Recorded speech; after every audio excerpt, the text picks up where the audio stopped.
Hey guys, I wanted to make a video.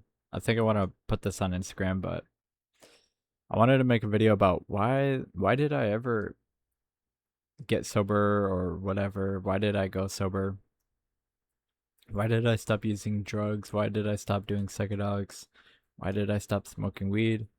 Why do I do an extreme carnivore diet, extreme um form of restriction, and so on.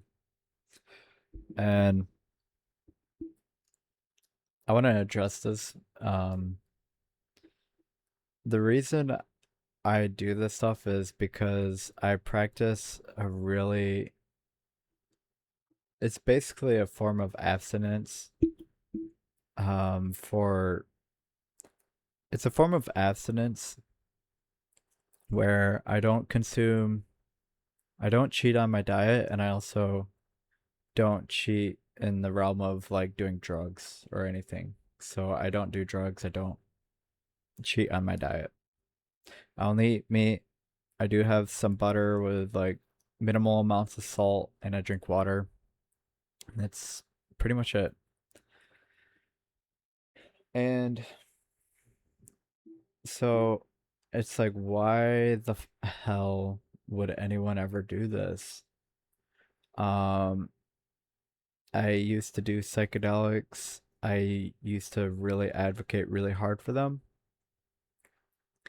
And, I actually don't regret using psychedelics. Um, there's some reasons why I don't do drugs anymore, and it's because kind of in some ways because of psychedelics themselves. A lot of people do psychedelics to help treat addiction, and I was aware of this when I would do psychedelics, and I actually took psychedelics to help me with my diet, because I wanted to get my diet dialed in, and there's some reasons for that.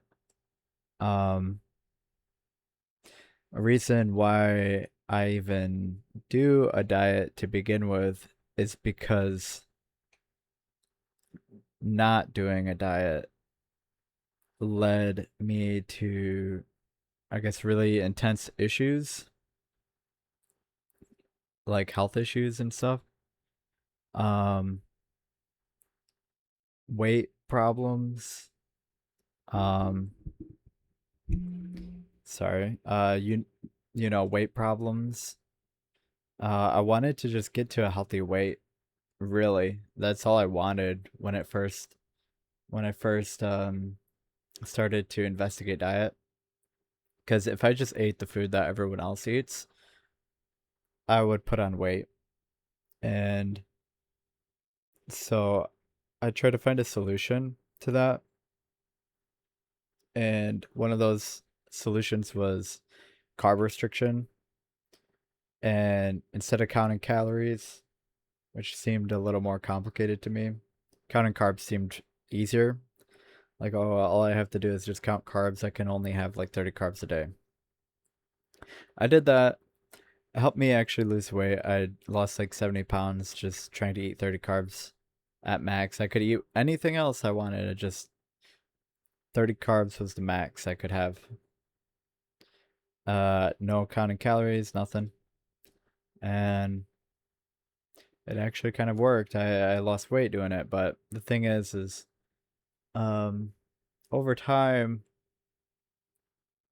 I became curious if anything was actually better than that, because I actually struggled to sustain a keto diet. I ended up binging on it. I would have binge episodes when I practiced the ketogenic diet.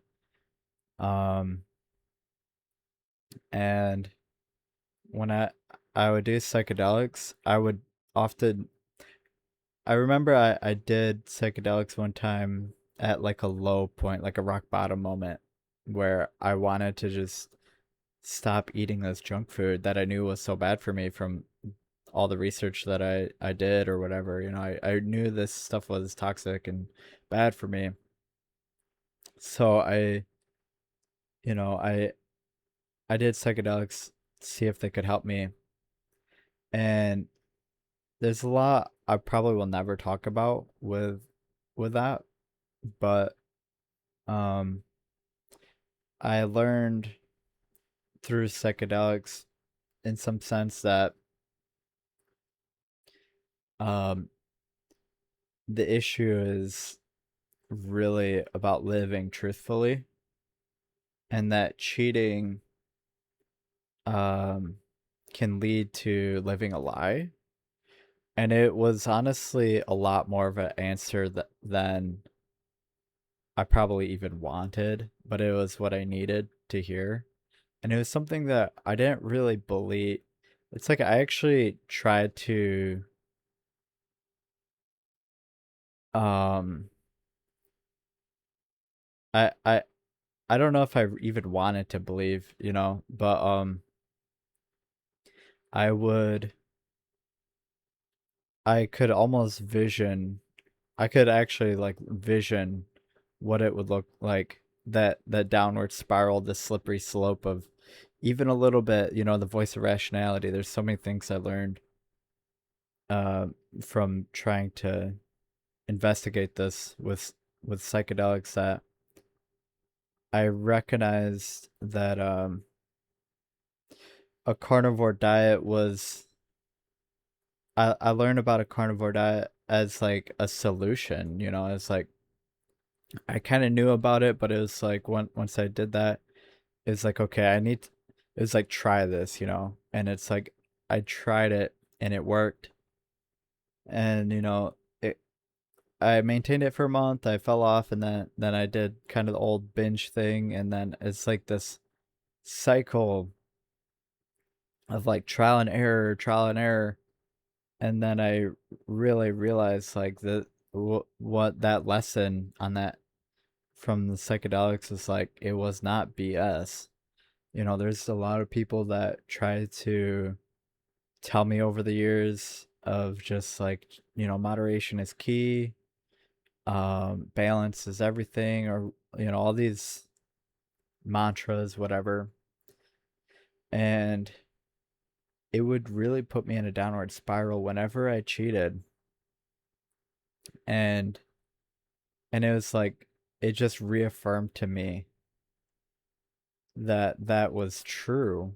And so I I ended up just getting really strict, and I feel like I learned discernment with what's true and what's not, and recognizing like, what actually works for me, what doesn't. And there's a lot of people that will tell you things, and you can't always take everything so literally that people say. There's a lot of health experts out there. There's a lot of uh people even in medicine and with who claim to have the highest medical like swag of like uh, uh just sort of like accreditation or whatever it is. And I learned that a lot of it is just bullshit, and that I had to learn myself through really brutal trial and error what works for me. And I think it's what works for everyone too. A lot of people are really ad- uh adverse to really trying it, to running the experiment themselves, but I ran it, and I know a lot of people who run a very similar experiment, and a lot of people who do the carnivore diet, they claim very similar things, that it just helps them all across the board. And very rarely you see people have issues with it, but it's not like a cure all. It's so I recognize too, from really I recognize it was so weird, but it was like I would test these boundaries so often, like of like it got more and more strict for me where, I used to just do carnivore diet and I would still do psychedelics and smoke weed. I actually avoided smoking weed for a while. I went really strict. But it's still just psychedelics and carnivore. But then, like, eventually, through trial and error, falling off the wagon, getting back on, I remember there's been so many rock bottom experiences that um it's really not fun. But I learned I remember those times, and I remember one of them where I recognized that even smoking weed is something that is like, it's like a train, uh where, or it's like a roller coaster where you get on the ride, and if if you don't get off of it right away, it's going to take you for a ride, and you're not going to be able to just get off whenever you want.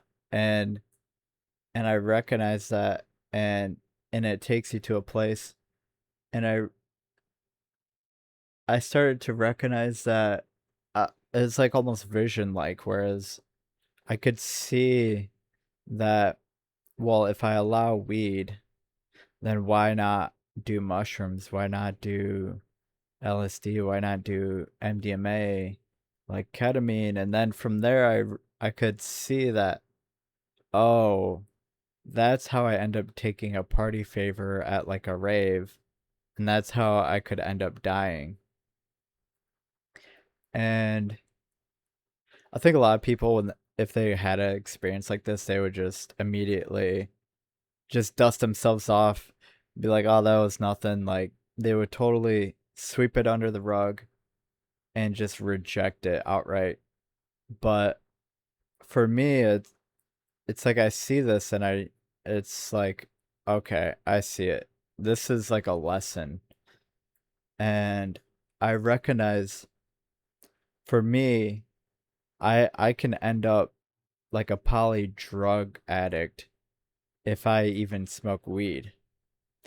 Um, and that I need very clear boundaries, and those boundaries to me is just like me only.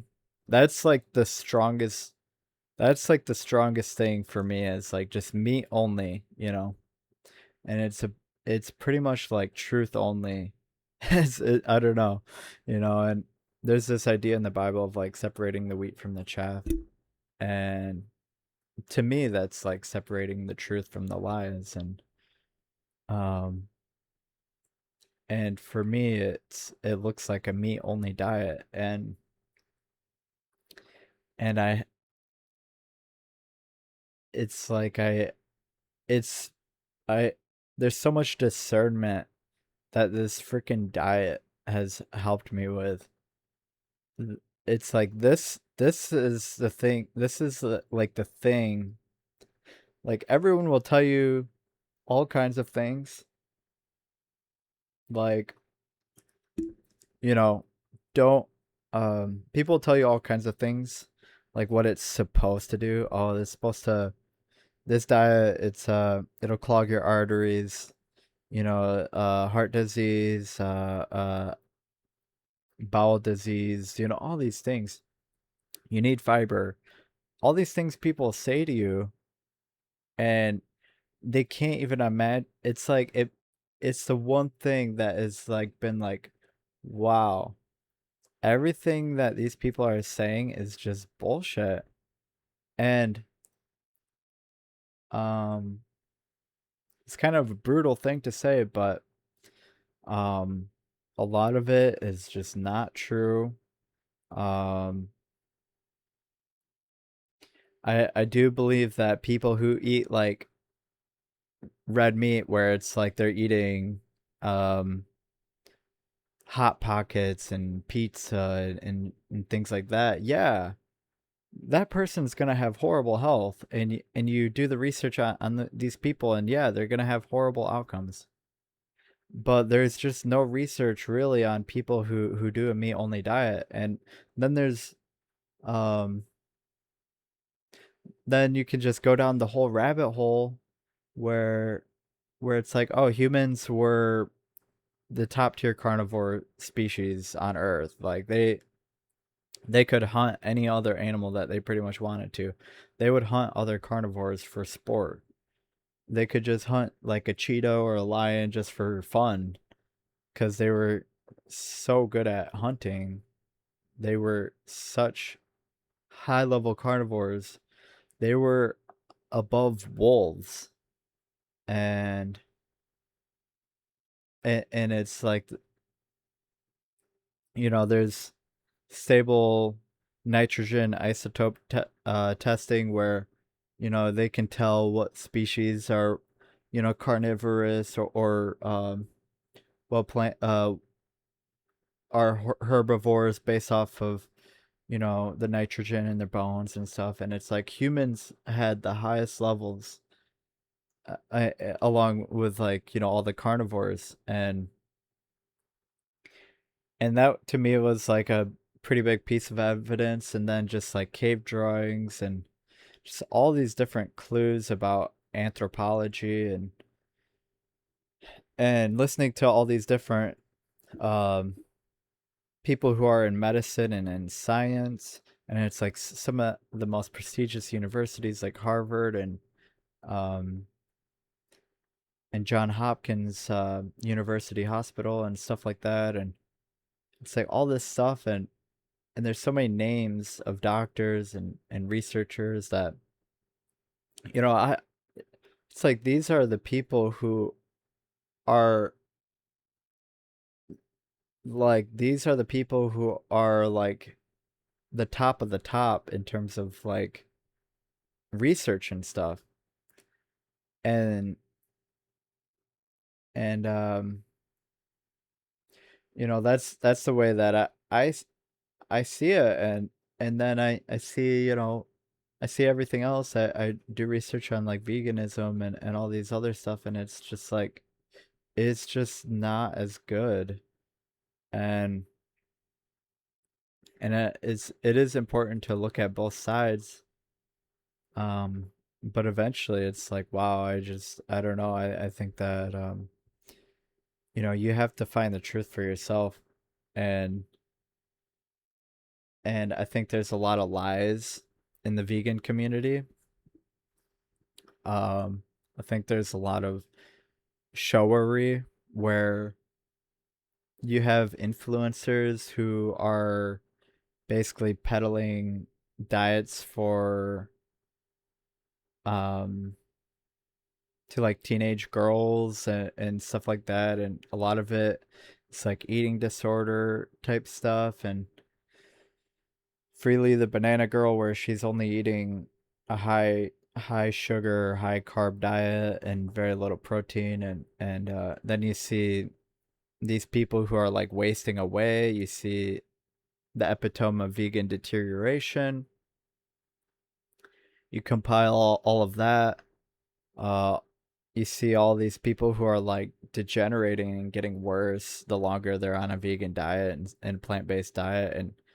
And I think it's like a form of self. It's like a martyrdom cult. Um, the ethics and everything. Like the thing is like, you want things to stack and align. You want the ethics argument to stack with the scientific arguments. You want, all these things. And I believe that's what carnivore does. Um and so you have the anecdotes from people, the testimonies of people who do it. They claim amazing things, and people will say, "Oh, that's meaningless because it's an anecdote." But I can really just go into all this, but it's like, well, hold on a sec. That's kind of how it starts, though. Um, you just have a few people that are. It's a form of collecting evidence. You collect enough anecdotes of thousands of people, and they're all saying very similar things, and it starts to build a sort of an understanding of like, okay, well, odds are if I do this diet, I will actually end up experiencing a lot of the same things. I might experience a benefit in health. It's extremely rare that someone claims to not, and usually those people are just bad faith anyways. Like they don't really um they don't do they don't do the diet for very long, or like they don't consume enough animal fat or something. They do something messed up. Like they usually don't understand the diet very well. Um, they may not eat enough, and so on. So for me, I would actually hear other vegans out there like Russell Brand and Steve O talk about addiction, and other people in general who talk about addiction, and they would say it's like they can't they have to they have to do a form of abstinence because it's a slippery slope for them, and like one thing can lead to another, and then they end up addicted. That's what it was like for me, and that's what it was like for me with drugs. That's what it was like for me with food as well. It's actually the same thing, and I think a lot of people don't recognize that. Um, that it's like the sort of hand to mouth issue. It's almost symbolic, like it's like that, and it's because that it is symbolic. It's representative of like what you're consuming, and and and I think it has to deal with truth and discernment. Like, um, you consume what is edible, you consume what is nourishing, you consume what is good for you, and you don't consume those things that are uh toxic. You don't consume those things that cause harm to you. And so and that's a really important distinction, because it's like choosing life. And um and if you operate through the truth, and you're guided by truth or whatever, like um and you do these trial and error experiments, like you're learning through trial and error, you'll recognize that the feedback you get from like straying from, for me, a meat only diet, you're gonna you just experience negative feedback. And a lot of people, they live in negative feedback, so they don't recognize that if they switch to a carnivore diet, that they're gonna actually remediate a lot of that negative feedback.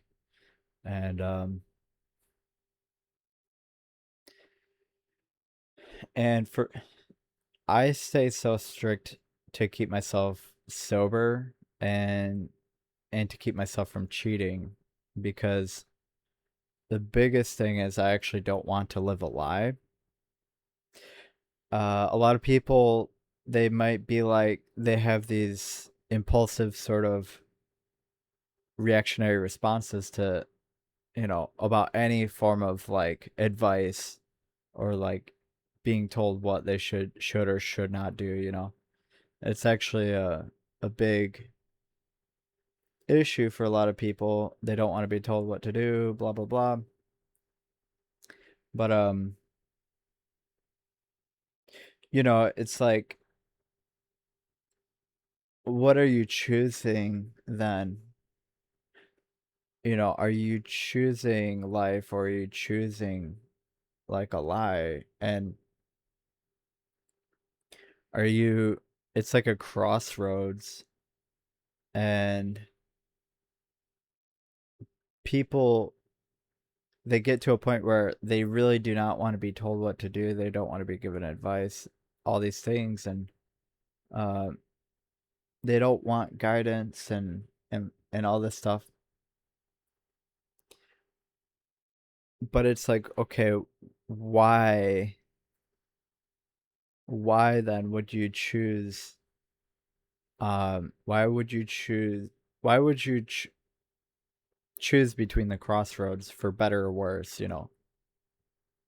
Like what's the point, you know? Why would you choose between better or worse? Um and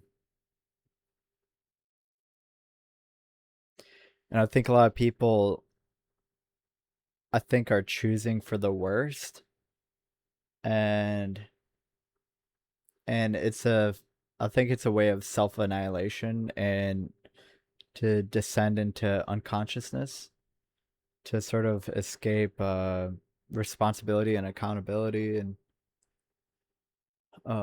to escape the burden of consciousness essentially. And so what is a good reason that someone would want to choose life, you know? And I think a good reason is to not live a lie. Um to not end up someone who's a tyrator, a member of a tyranny, that kind of thing. Because I think that's actually what leading to living a lie leads to, is that you end up so antithetical to everything that you yourself posit morally, etc. You and it's like you lose autonomy. You you yeah, and I think that's actually how tyranny comes about, is through people living lies. Um, they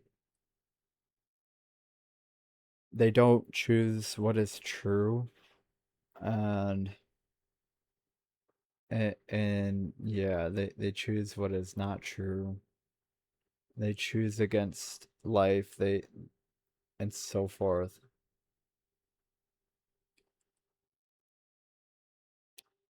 Um, I'll probably just end this video. I don't know. I'll throw it up on YouTube. I did want to make something for Instagram. I don't know if I will post this for Insta, but I'll just throw this up on YouTube.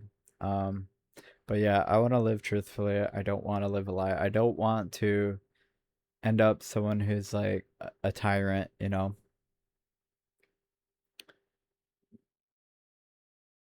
That that is a huge motivation for me. So, all right, thank you guys. Peace.